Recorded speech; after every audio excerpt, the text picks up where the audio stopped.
6월 우리 마지막 주에 우리 첫째 날 셋째 시간 제3강 시작하도록 하겠습니다. 잠깐 기도드립니다. 어제나 오늘이나 영원토록 변함없이 동일하게 그리고 끝까지 사랑하시는 우리 아버지 하나님 은혜를 진심으로 감사드립니다. 사랑을 진심으로 감사드립니다.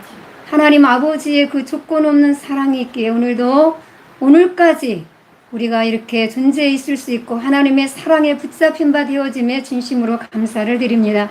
이 시간도 기본과정 영성 형성을 돕는 길, 이 책을 통하여 과연 우리가 얼마나 영성으로 형성이 되고 또 그렇게 되어지는지 오늘도 귀한 시간을 통하여 짧지만 저희들이 귀한 말씀에 귀를 기울이고 또한 이론으로 정립된 것을 다시 한번 그 말씀을 우리 마음에 되새기며 기도함으로 실천에까지 나가기를 원합니다. 주의 성령 하나님, 전하는 이 저녁에도 어떤 말을 어떻게 해야 될지 성령님의 지도와 인도를 따라하게 하시고 듣는 자들도 성령님의 감동 감화로 충만케 하셔서 듣는 귀를 열어주시고 깨닫는 영의 지각을 열어주시옵소서. 이 시간도 온전히 주의 손에 의탁드리며 우리 구주 예수 그리스도의 이름으로 기도드립니다. 아멘.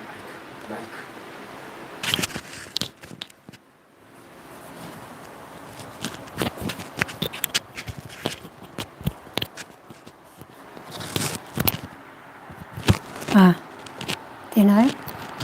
조금 작죠? 들려요? 네네. 현재 켜진 상태죠? 예, 켜진 거예요?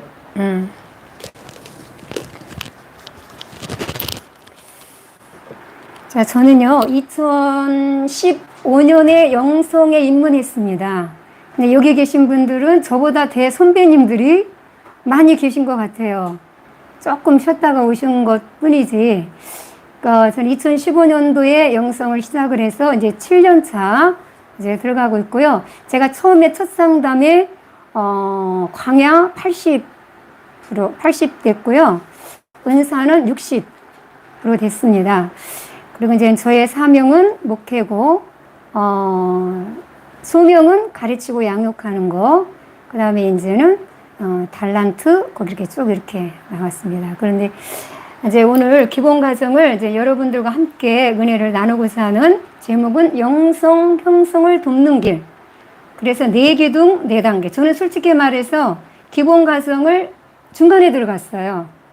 처음에 1월 달에 거의 시작을 하잖아요. 근데 5월 달에 들어갔기 때문에 이 영성 형성 돕는 길을 왜 해야 되는지, 그리고 요 안에 있는 그 구체적인 요약 그런 걸 모르고 시작을 했어요. 중간에 들어갔고 또 그런 게 있잖아요. 영성을 안 하다가 처음에 들어가면 사람이 어리벙벙해가지고 아무리 영적인 얘기도 해도 못 알아듣는.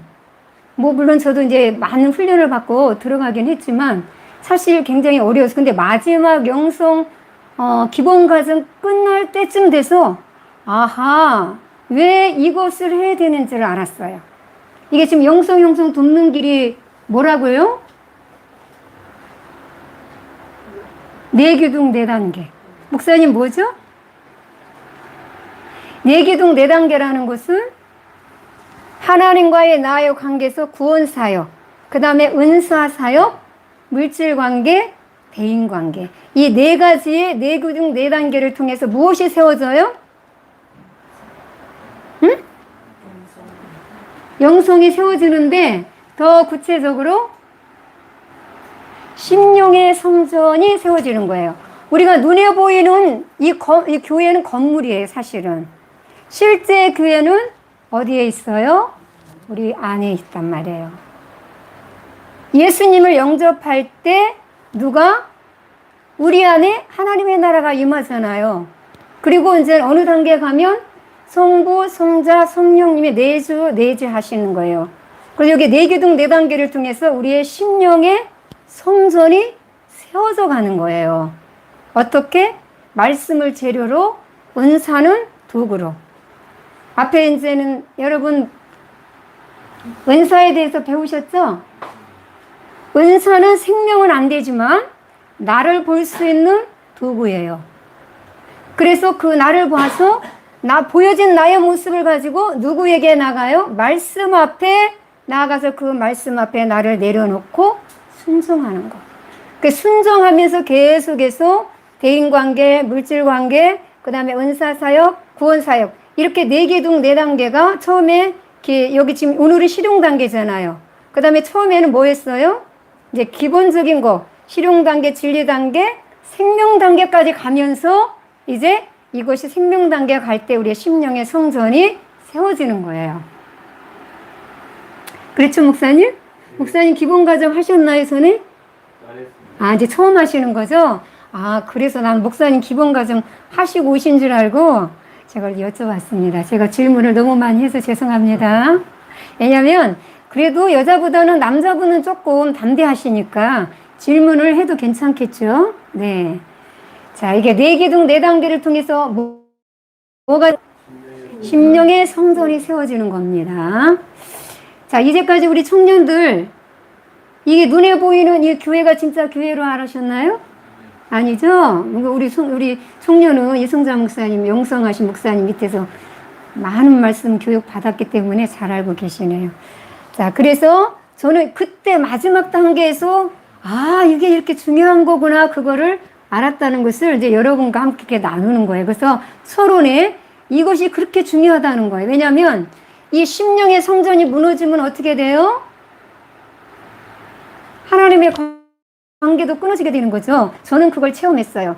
어느 날 제가 이 심령의 성전이 완전히 무너져서 그냥 무너진 게 아니라 황폐해져 있다는 것을 하나님이 저에게 깨닫게 해주셨어요. 왜? 불순종, 교만, 불순종. 교만은 불순종을 낳게 되거든요. 그러니까 교만, 불순종, 계속 불순종. 목회는 했지만 제가 사실은 계속 육신의 삶을 살면서 불순종하다가 보니까 어떻게 됐어요?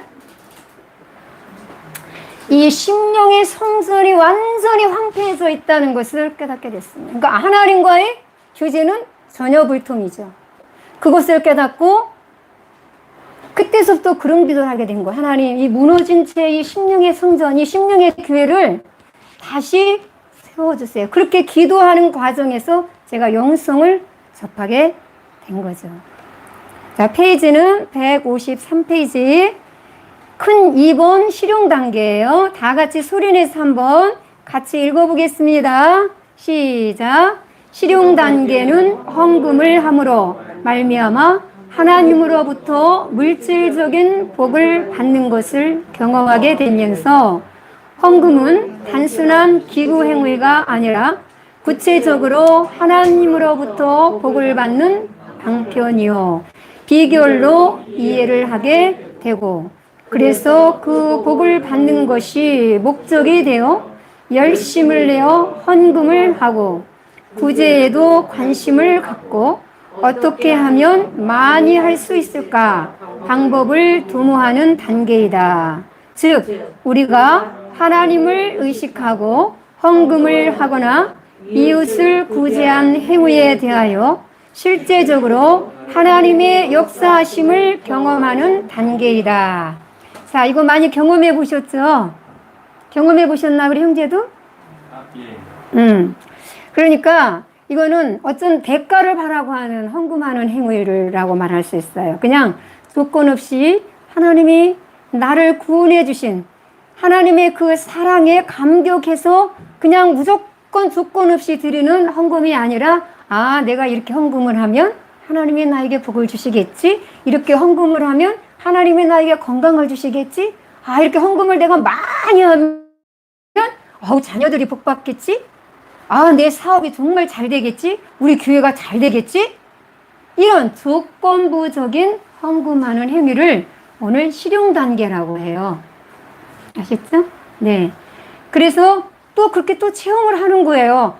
이렇게 한번 심어봤더니, 하나님이 또 막 몇 배로 주셨네? 근데 재미있으니까 또 하게 되는. 그러나 거기에는 조건이 항상 붙어 있다는 거예요. 그 다음에 반가로 1번 실용 단계의 함정. 자, 함정이 뭐냐? 그걸 다시 읽어보겠습니다. 함께 시작. 성도가 물질 관계에 있어서 의미와 책임 관계를 거쳐 실용 단계에 접어들면서 부분적으로 하나님께서 허락하시는 물질적인 축복을 경험하게 되는데, 많은 성도들이 이 단계에서 더욱더 발전하여 진리적인 차원에서 물질을 주신 하나님의 의도를 파악하기보다는 하나님으로부터 온 물질의 축복에 관심이 고정되어 더 이상의 성장을 하지 못한다는 사실이다. 분명히 몇 가지만 읽을까요? 다 그치시네. 그렇게 하셨나 보네요. 자, 하나님께서 이 물질을 왜 주셨는가? 반드시 목적이 있거든요. 왜? 물질은 누구의 거예요? 하나님의 것이에요. 저는 그 역대하의 그 마지막 절의 말씀 앞전에서 하셨지요. 모든 것이 하나님께로부터 왔는데, 그 다윗이 성전을 누가 고백한 거라고요? 누가 고백했어요? 앞전에 역대하에 있는 말씀? 앞전에 그거 한글로 제가 아는데.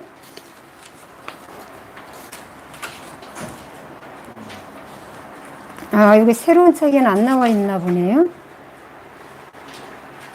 여기 있네요. 역대상이네요. 역대상 29장 11절에서 14절 말씀에 지금 누가 이렇게 기도하는 거예요?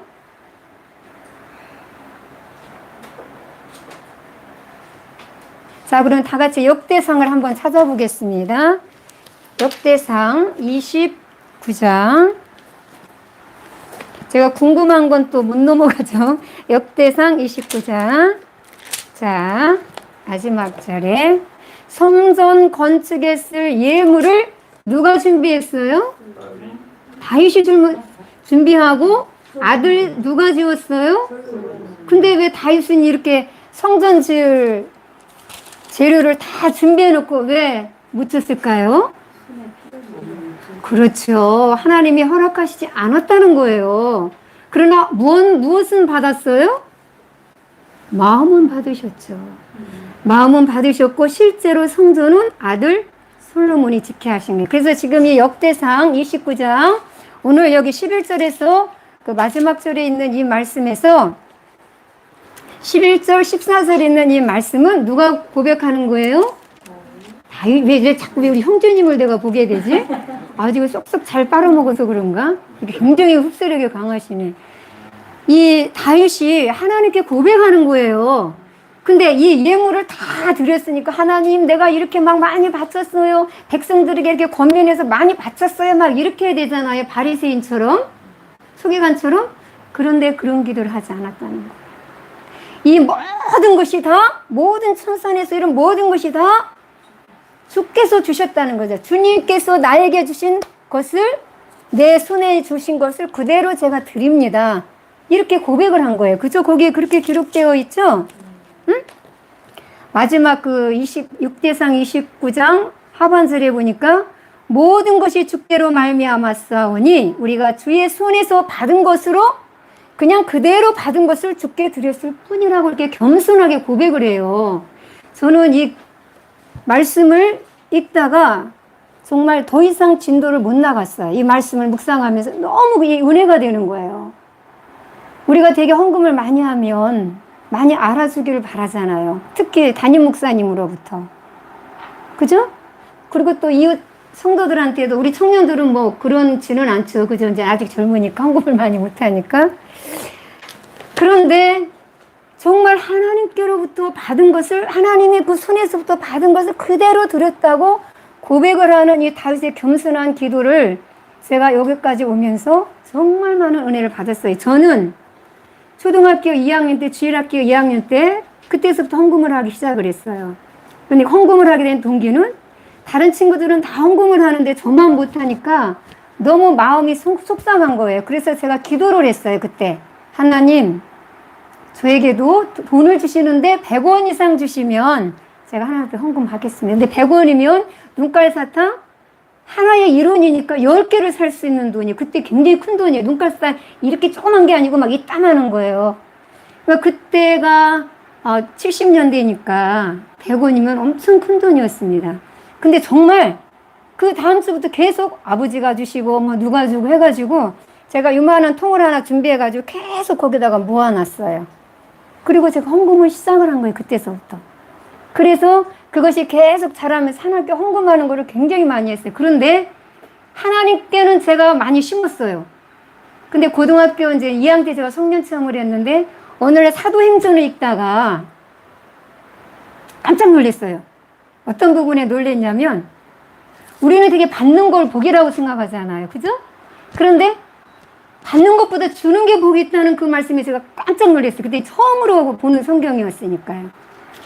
아, 이런 게 있구나. 주는 게 복이구나. 그래서 그때서부터 이제 이웃사랑을, 지금으로 마음하면 이웃사랑이죠. 계속 그냥 조건 없이 주기 시작한 거예요. 그러니까 어렸을 때부터 하나님께 헌금하는 것을 배워가지고 헌금했고, 고등학교 2학년 이후서부터는 이제 그때서 이제는 하나님 사랑, 이웃 사랑을 실천한 거죠. 물론 지금 40% 얘기 들으셨죠? 40%뭐 이렇게 딱 떨어진 건 아니었지만 즐거운 마음으로, 자원하는 마음으로 이웃을 그때서부터 섬기게 된 거예요. 뭐 고등학생이라고 뭐 많은 돈이 있겠어. 그러나 가끔 언니네 집 가면 용돈을 줘요. 그러면은 그 용돈 그냥 100%다 드리는 거예요. 돈에 대한 그렇게 뭐 애착이나 관심이 없었어요. 다만 그냥 공부하는 거, 뭐 책 읽는 거, 노는 거, 이런 데만 제가 관심이 주로 있었거든요. 지금 뭐 제가 이제 우리 여러분들이 저를 볼 때, 외모를 볼 때 막 굉장히 막 멋을 낸 것처럼 보일지 모르지만 사실 이거 다 굉장히 다 싼 것들인데 그냥 하나님께서 이렇게 센스 있게 맞춰서 있게 하셔서 그냥 읽는 거지 사실 저한테 그렇게 많이 투자를 안 합니다, 저는. 그래서 초등학교 2학년 때부터 하나님께 심는 것을 배워왔고, 그래서 그렇게 하나님께 헌금하는 거는 그렇게 어렵지 않았어요. 지금 여기 이제 다시 이제 본문으로 넘어가겠습니다. 근데 본문을 좀 놓칠 것 같으네요. 153쪽 넘어가서 154쪽에 자, 그러면 이렇게 조건적으로 하나님 앞에 헌금을 하면 어떻게 된다고요? 우리의 영적으로 우리가 성장을 하지 못하게 된다라는 거예요. 결론은 지금까지 읽은 그 말씀의 결론이 우리가 조건부적으로 복을 바라고 하는 헌금을 생활을 계속해서 그 축복에 관심이 고정되어 있으면 더 이상은 우리가 영적으로 성장하지 못한다. 그 다음에 둘째 단락 읽겠습니다. 시작. 분명히 하나님께서는 성도가 드린 물질에 대하여 외면하시지는 않는다. 그러나 하나님께서 우리가 드린 물질로 인하여 그의 합당한 물질적인 축복을 해주셨을지라도 그것은 더 높은 차원으로 성도들을 끌어올리시기 위한 방편이지 우리가 하나님의 뜻에 합당한 물질 관리자로서의 자격이 충분해서 축복을 허락하시는 것이 아니라는 사실을 알아야 한다. 우리는 물질 관리자라는 거예요. 꼭 그것을 세 글자로 뭐라 그래요? 청지기. 청지기는 주인이에요? 아니에요. 주인의 것을 관리하는 자가 청지기예요. 우리는 다만 청지기예요. 주인은 하나님이. 아까 제가 역대상 읽은 것도 물질의 주인이 하나님이라는 거. 그리고 사업하시고 또 어디 경제활동 하시는 분들은 제가 특히 우리 딸한테 그랬어요. 처음에 직접 되고는 못하고 기도만 했어요. 이제 보험회사에 다니기 시작을 했어요. 그래서 한 사람 한 사람 만나야 되잖아요. 근데 그 사람들로 인해서 돈을 버는 거잖아요. 그 사람들이 계약을 하면 굉장히 많이 들어와요. 한 건 계약하면 굉장히 많이 떨어지더라고요. 저는 얼마 전에 알았어요. 한 사람 한 사람을 만날 때마다 돈으로 보지 말고 영혼으로 보게 해달라고 했어요. 그래서 복음을 전할 수 있게 해달라고 그런 기도를 계속 했거든요. 근데 이제 우리 딸이 보험을 하게 된 동기는 남편이 장애인이고 엄마는 목회를 하니까 맏딸이니까 경제적인 책임을 갖게 된 거예요. 장녀로서 가정의 무거운 짐을 갖고 살았던 거예요. 걔한테는 엄청난 큰 무거운 짐이었죠. 그래서 이 보험이라는 것은 반드시 필요하구나. 엄마 아빠가 뭐 아무것도 싸우는 재물이 없으니까 보험이야말로 나에게는 꼭 필요한 거구나. 그래서 이제 보험회사에 들어갔는데 그냥 이거 들으세요, 저거 들으세요 설명한 게 아니야. 이런 건 이거 상품 설명한 것도 아니고 자기의 삶을 이야기했다는 거예요. 굉장히 어렵게 저는 이제는 어떻게 우연히 유태인의 교육이라는 그 책을 읽게 됐어요. 돈 주는 교육은 절대 하지 말라는 거를 저희가 꽉 꽂혀가지고 돈도 풍성하지는 않았지만 돈 주는 교육을 안 했어요. 그러니까 중학교 때부터 알바를 하기 시작해서 용돈을 쓰고 대학교도 직접 알바를 뛰어서 공부를 하고 그래서 이제는 공부 더 열심히 했죠. 이제 등록금 안 내려고 장학금 받으려고. 그래서 이게 지금 물질은 재물 얻을 용을 누가 주셨어요? 하나님이 주셨다는 것을 설교할 때 굉장히 많이 강조했어요. 우리 딸한테. 그래서 항상 우리가 돈을 많이 번다 할지라도 사업을 많이 한다 할지라도 크게 벌었다 할지라도 결국은 내 능력으로 내가 똑똑하고 잘나서 버는 게 아니라 하나님께서 신명기 8장에 보면 재물 얻을 용을 우리에게 주셨다는 거예요. 결국은 재물의 주인이 하나님이라는 것을 늘 어디에? 우리 마음판에 새겨야 된다는 거죠. 왜 자꾸 형제님을 자꾸 보나 나도 모르겠네요. 괜찮죠? 아, 네. 그 다음에 이제 셋째 달라 읽겠습니다. 시작. 우리는 하나님으로부터 물질적인 축복을 받지만 그러나 여전히 우리는 육신에 속해 있는 자들이다. 왜냐하면 아직도 우리들 마음속에는 진리와 생명을 갈망하는 마음보다는 물질에 더 관심이 많기 때문이다. 물질의 축복이 하나님으로부터 온다는 사실은 안다. 그러나 그 물질을 허락하시는 하나님의 진정한 의도는 미처 파악하지 못하고 오로지 다시 이 말 물질의 축복을 위하여 하나님께 드리고 이웃에게 베푸는 육신 중심의 사고가 우리의 삶을 지배하고 있는 것이다. 우리는 이러한 실용 단계의 함정을 바로 알아야 한다. 자, 여기서 육신 중심의 사고라고 그랬습니다. 육신이 뭘까요? 저도 처음에 영성을 하는데 육신으로 살면 반드시 죽는다고 계속 박철수 목사님께서 말씀하시는 거예요. 그런데 영으로 살면 산다 해. 그러면 육신이 뭔지 알아야 내가 육신으로 안 살고 영으로 살지. 속으로 제가 그렇게 생각을 하는데 그 다음에 어느 날 목사님이 저 뒤에서 지나가시더라고요. 목사님 육신이 뭔지 알아야죠. 내가 이제 이렇게 얘기를 했더니 바로 목사님이 말씀으로 답변을 해 주시더라고요. 육신은 뭐냐? 대답하실 분 계세요? 육신.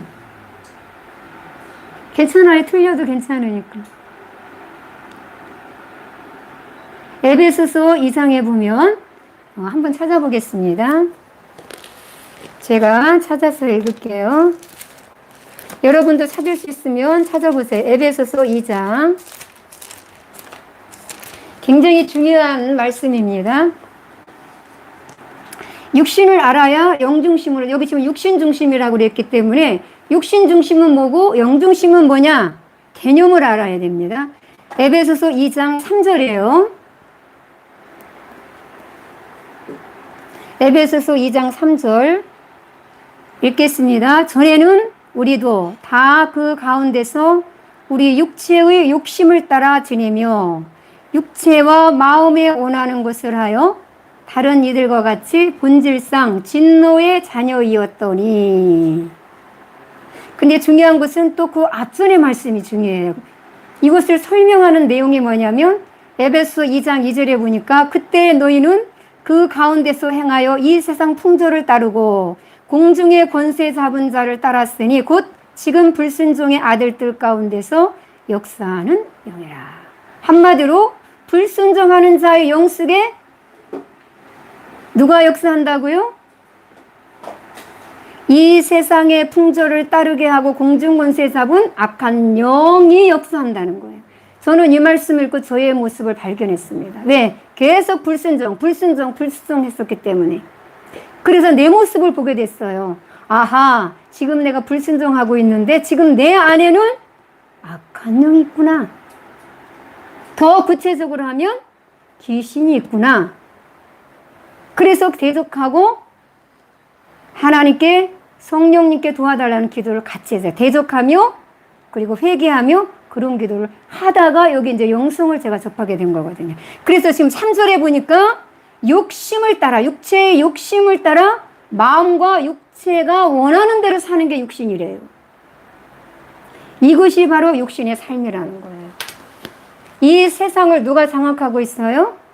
전체적으로 이 땅의 모든 것을 다 주관하고 다스리시는 분 하나님이지만 하나님이 허락하신 건 이 세상을 허락한 건 마귀에게 허락했잖아요. 그래서 이 세상의 풍조를 따르는데 순종하는 자, 그런 자를 따라가는 자가 마귀의 종이고 마귀의 자녀고 그것이 바로 육신의 삶이라는 거예요. 육신의 삶의 결과는 사망이라는 거예요. 자, 그래서 육신 중심의 사고가 우리 삶을 지배하고 있는 게 뭐라고요? 조건부적인 물질 생활, 조건부적인 헌금 생활이라는 거예요. 그 다음에 마지막 단락, 하나님께서 주신 물질을 잘 사용함에 있어서 우리는 이와 같은 실용 단계의 과정을 거치지 않을 수 없으나 항상 반드시 이 단계가 거쳐지게 된다는 거예요. 이 단계가 궁극적인 하나님의 뜻이 아님을, 궁극적인 하나님의 뜻이 아니라는 거예요. 분명히 깨달아서 반복적인 훈련을 통하여 진리 단계로 나아가야만 한다. 자, 진리 단계는 어떤 단계일까요? 이게 지금 실용 단계 다음에 진리 단계로 넘어가거든요. 진리 단계는 하나님의 말씀대로 살았더니 아하, 이렇게 되는구나. 아하, 다 같이 아하 해보세요. 시작. 아하. 이제 하나님의 말씀을 조금씩 체험하게 되는 것이 진리 단계예요.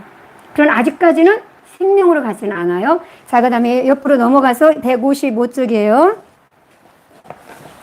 자, 방가로 2번 실용 단계의 특징이 뭐냐? 그러면 자, 동그라미 1번 다 같이 읽겠어요. 제일 졸리는 시간, 이 시간. 네, 후덕지근하죠. 여기 틀어서 그쪽으로 좀 가게 하세요. 이것도.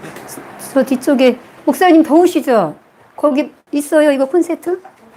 아니요, 여기는 없습니다. 그거 더우실 것 같아요, 구석에. 조금만 낮춰주시죠. 아, 약간 머리 위로 올라가서 그 각도를 이렇게? 예. 꺼졌, 센서가, 이거. 꼽는 데가 없구나.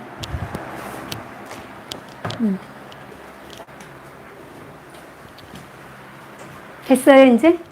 예. 불편한 거 있으시면 말씀하시면 시정하겠습니다.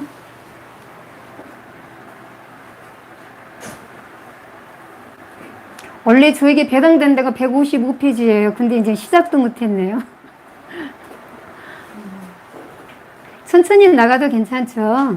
네. 참, 우리 청년들 너무 기특하고 대단해요. 이렇게 후덕지근한 데서도.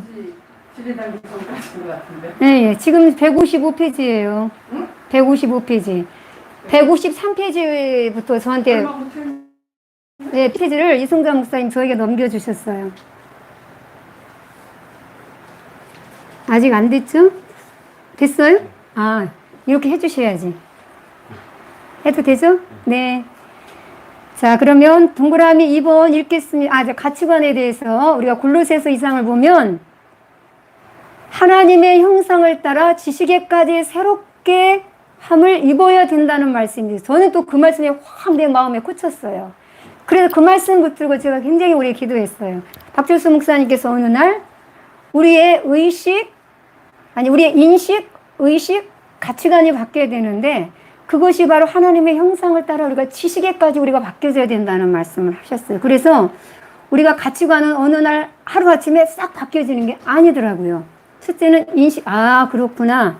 의식, 생각하는 사고, 그 다음에 가치관, 무엇을 위해 우리가 살아가야 되는 목적이 뭐냐. 저는 고등학교 2학년 때 성령 체험하고 나서 가장 먼저 하나님이 깨닫게 해주신 게 뭐냐. 가치관이 사람이 왜 사는가 했더니 하나님의 영광을 위해 사는 거구나. 그걸 깨닫게 해주셨거든요. 그러니까 이 가치관이 어떻게 이 지금 실용 단계에 들어와서는 어떻게 여기 지금 진리적으로 그 물질의 축복의 의미를 이제 깊이 이제는 조금씩 알아간다는 거예요. 깊이는 알지는 못하지만 그 의미를 조금씩은 아는데 하나님을 알고 하나님께 드려야 된다는 거. 그냥 조건 없이 드려야 된다는 걸 그냥 희미하게나마 그 가치관이 조금씩 정립되어지는 그런 과정이라는 거죠. 실용 단계 특징이. 그 다음에 동그라미 2번. 육신적이기는 하지만 기쁜 마음으로 드린다. 단순히 의무적인 마음을 가지고 헌금을 하고 구제하던 생활이 신앙전하면서 그 행위에 대한 응답으로 물질의 축복이 경험되어지면 육신의 감정이 구조되면서 하나님께 대한 감사의 마음이 충만해지고 기쁜 마음으로 하나님께 드리고자 하는 열정이 생겨난다.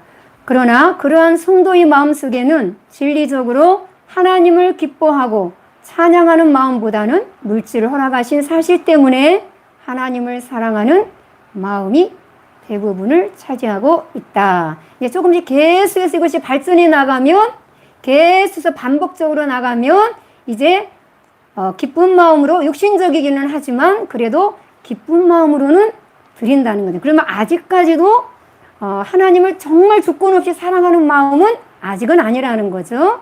물질을 허락하신 하나님인 건 알지만 아직까지는 조건 없는 사랑이 아니라는 거죠. 자, 동그라미 3번요. 물질 중심의 신앙적 가치관이 형성된다. 이제는 가치관이 형성이 돼요. 다 같이 읽겠습니다. 시작. 자신이 하나님으로부터 받은 복은 신령하고 영적인 축복이 아니라 물질적인 축복이기 때문에 오히려 그것이 그 사람의 발목을 잡는 경우가 많다. 즉 하나님께서 나와 함께 하신다는 믿음의 근거를 눈에 보이고 만져지는 물질에 두고 있기 때문에 모든 사고를 물질 중심으로 하게 되는 것이다. 또한 거의 대부분의 신자들이 이 단계에서 더 이상 성장하지 못하고 정체하게 되는데 그 원인은 교회의 교육 부재에 있다. 즉 성도들이 물질 중심의 신앙생활에서 벗어나지 못하고 물질적인 축복만 추구하고 물질의 축복이 중독되어지면 자신이 신앙생활을 잘하고 있는 것으로 착각하고 현재의 신앙생활에 안주하게 되는데 이런 상태가 지속되어 가면서 초기에는 물질적 축복 때문에 전혀 느끼지 못하던 영적 갈증을 점차적으로 느끼게 되고 교회에서 충족받지 못하는 갈급함 때문에 심령이 공고해진다. 자, 하나님이 우리를 향하신 관심의 초점은 어디에 있을까요? 물질에 있을까요? 어디에 있을까요? 환경에 있을까요? 그럼 어디에 있을까요? 우리의 심령, 우리의 영혼에 하나님이 관심이 있다는 거죠. 어떤 문제를 만나거나 어떤 사건을 만날 때 대개 우리는 그 문제 해결, 사건 해결을 위해서 기도하잖아요. 저도 그런 기도 많이 해왔습니다. 그것은 바로 기복적인 기도면서 육신적인 기도라는 거죠. 근데 저는 또 언제 또 굉장한 쇼킹한 걸 듣게 됐냐면 무교기도회 때 박철수 목사님께서 기도란 뭐냐? 하고 딱 하고 뜸을 들이시더라고요. 기도란 하나님의 뜻을 구하는 것이다. 너무 저에게도 쇼킹이었어요. 그래서 지금까지 기도란 하나님의 뜻을 구하는 거다. 물론 예전에 하나님께서 우리에게 관심을 갖는 하나님의 초점이라는 그런 설교도 했어요. 우리 환경에, 우리 물질에 있는 게 아니라 우리 영혼에 있다는 거, 그걸 깨닫고 설교를 했지만 삶은 그렇게 변화되지 않았거든요. 근데 영성원에 오면서 첫째, 기도가 달라지게 됐어요. 제가 처음에 무교기대에 왔는데 기도가 안 되는 거. 저도 좀 기도 좀 한다는 축에 듣는 사람이었거든요. 4시간을 기도를 하게 됐는데 거기서는 그때 아마 2시간인가 1시간인가 뭐 그렇게 기도를 했던 것 같아요. 그런데 한마디도 안 나오는 거예요. 그래서 그냥 그런가 보다 하고 이제 그날은 왔어요. 근데 2번째 참석했는데 그때도 한마디도 기도가 안 되는 거예요. 그때 깨달았어요. 그때 마지막으로 막 끝나갈 무렵에 하나님, 저에게 기도를 가르쳐 주세요. 그런 기도를 하고 시키시더라고요. 그러니까 영성훈련 받기 전에 했던 그런 모든 육신적인 기도를 내려놓고 이제 영으로 들어가는 영성적인 기도를 하나님이 시키신 거예요. 근데 기도가 진짜 안 나오더라고요. 근데 저만 그런 줄 알았는데 간증을 듣고 보니까 다른 분들도 많이 경험했던 부분이더라고요. 그래서 그때서부터 기도를 어떻게 해야 될지를 가르쳐 달라고 기도를 하기 시작을 했어요. 근데 오늘 여기 물질에 하나님은 관심이 있는 게 아니라 우리의 영혼에 관심이 있다는 것을 꼭 이 가치관을 가져야 된다라고 하는 거죠. 자, 그 다음에 동그라미 3번 그거 읽고 아직 안 읽었죠? 아, 읽었죠? 자, 그 다음에 넘어가서, 자, 이렇게 계속해서 이런 삶이 계속되면 우리의 영혼이 갈급해진다는 거죠. 왜? 우리의 목적이 물질의 축복을 받기 위함이기 때문에 우리 영혼은 어떻게? 하나님의 말씀을, 생명을 먹어야 우리 영이 사는데 그렇지 못하기 때문에 우리의 심령이 공고해지게 된다는 거죠. 동그라미 4번입니다. 다 같이 읽겠어요. 실용적으로 페이지 156페이지. 아, 그래요? 그 밑에 안 읽었나요? 자, 그래, 동그라미 4번으로 넘어가겠습니다. 시작. 실용적으로 이익이 될 것 같으면 심고, 이익이 될 것 같지 않으면 심지 않는다. 실용 단계의 특징이래요, 이게. 그런 적 있으시죠? 있으신가요?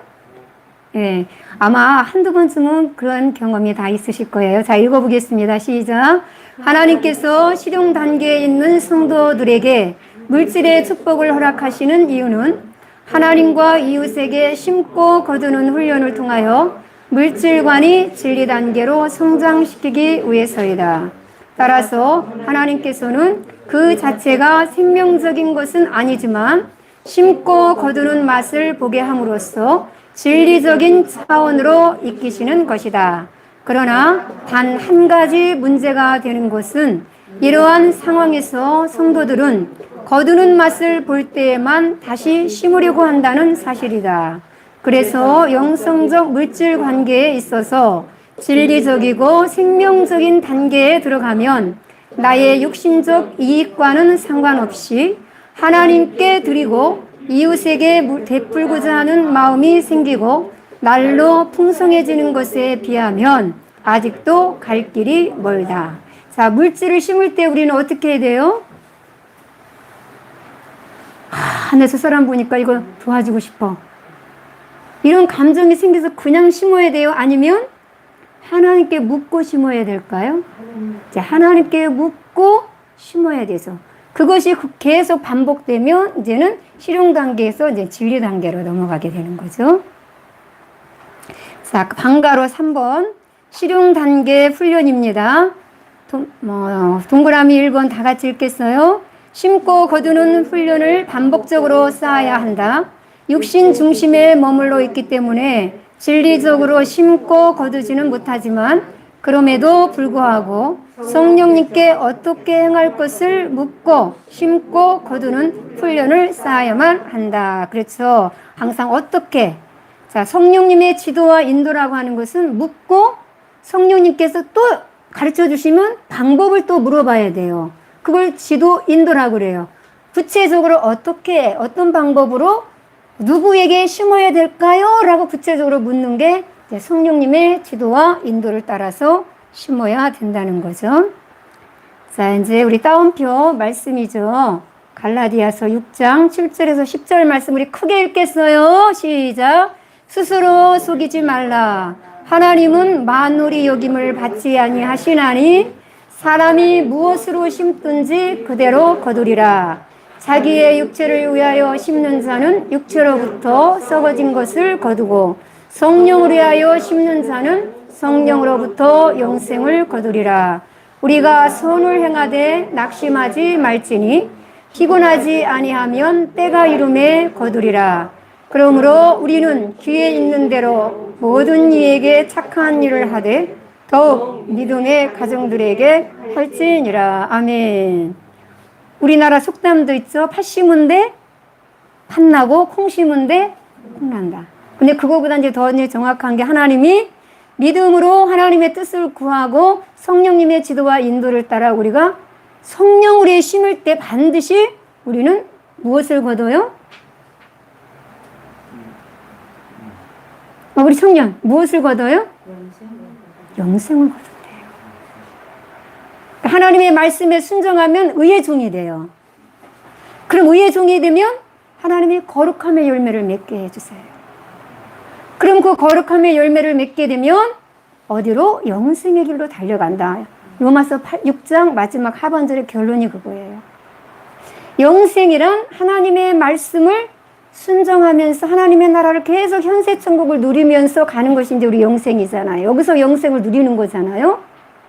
성령을 위해 심으면 영생을 거두고, 그러나 내 썩어질 육체를 위해서 심으면 어떻게? 썩어질 것을 거둔다. 사망을 거두게 되는 거죠. 동그라미 2번입니다. 다 같이 크게 읽겠어요. 육신의 감정대로 헝금구제하는 행위를 근절해야 한다. 일반적으로 다 같이 읽겠어요. 일반적으로 실용 단계에서는 아직도 몸이 육신 중심의 사고에 지배를 받을 때가 많기 때문에 영 중심의 행위보다는 육신 중심의 행위가 많이 나타난다. 사실 기분이 좋을 때는 헌금을 하고 헌금 액수도 늘어난다. 그러나 감정의 변화가 심해서 경제가 여유로울 때는 이웃을 돕고자 하는 마음이 자연스럽게 흘러나오다가도 사정이 여의치 않으면 지극히 현실적으로 돌아와 이에 타산적으로 행동한다. 계속 이러한 것이 반복되면서 이제 진리 단계로 가겠죠. 근데 저 같은 경우는 저는 그냥 박철수 목사님만 40% 하는 줄 알았어요. 영성훈련 기본 과정 하면서도. 그런데 어느 날부터 계속 40% 해야 된다는 마음을 계속 주시는 거예요. 나하고는 상관이 없다고 생각을 했거든요. 그래서 40%를 제가 뛰기 시작을 했어요. 그런데 갑자기 하나님이 저희 남편이 축구하다가 다쳤기 때문에 축구협회에서 굉장히 유명한 축구 선수였기 때문에 조금 어려운 일, 무슨 행사가 있으면 좀 도움을 좀 줘요. 갑자기 막 500만 원을 주시는 거예요. 그 다음에 홍명보가 누가 감독했을 때, 응? 그 감독이 그때 2천만 원 줬고, 그 다음에 또 500 주고, 100 주고, 막 한꺼번에 막 부어주시는 거예요. 40% 시작하면서. 그러니까 이제 체험을 시켰던 것 같아요. 그러니까 저는 이렇게 체험을 하다 보면, 내가 이렇게 했으니까 또 해야지. 사실, 그렇지는 저는 않았어요. 근데 왜냐면, 헌금하는 거나 이웃 섬기는 거는, 그래, 조금은 했었지만, 이게 정확하게 40%는 제가 못했죠.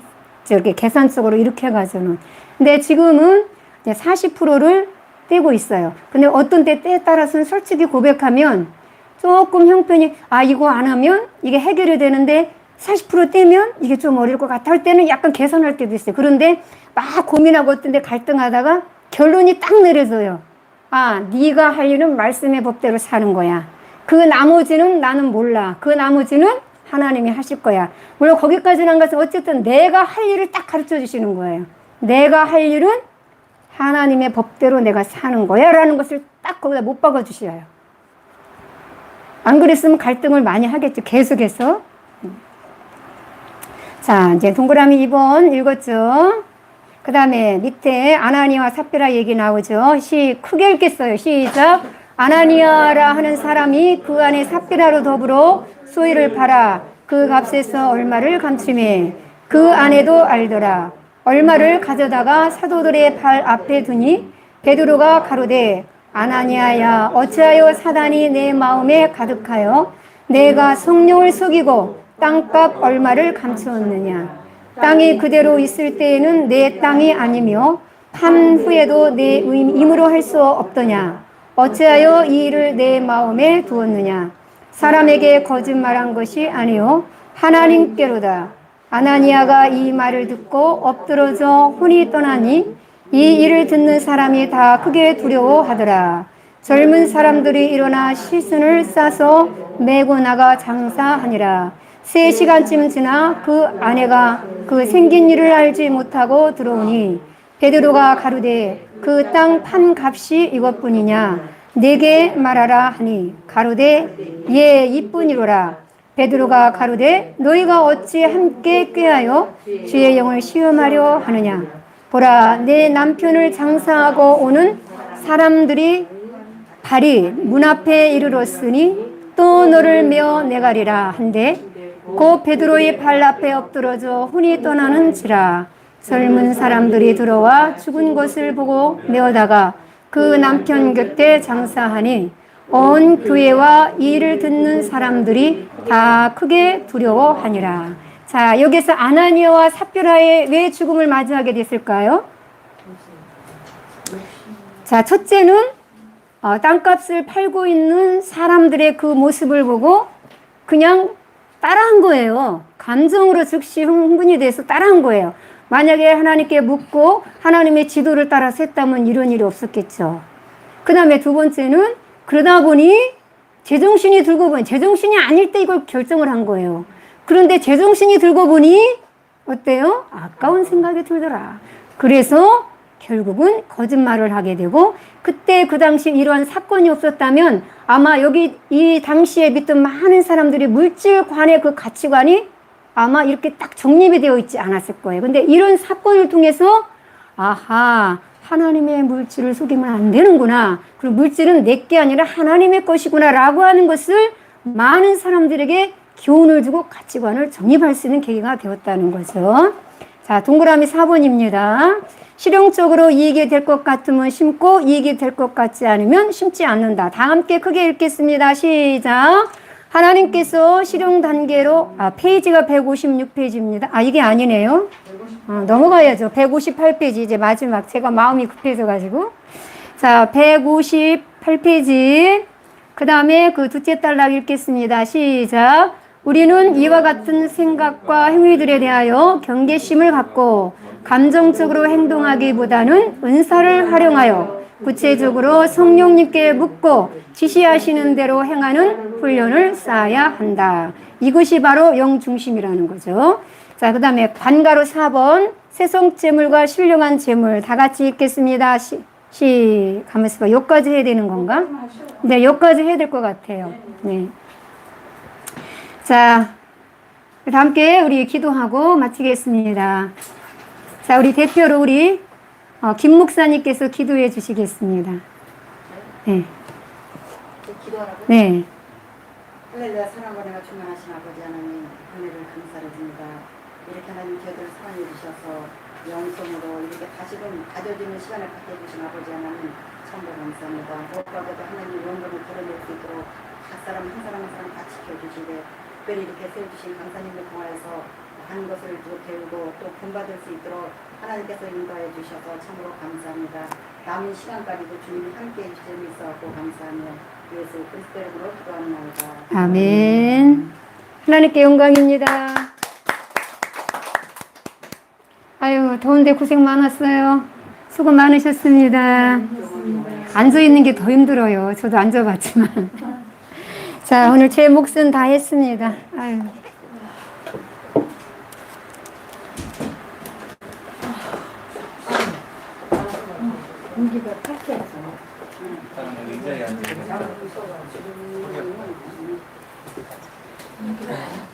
적어놔요.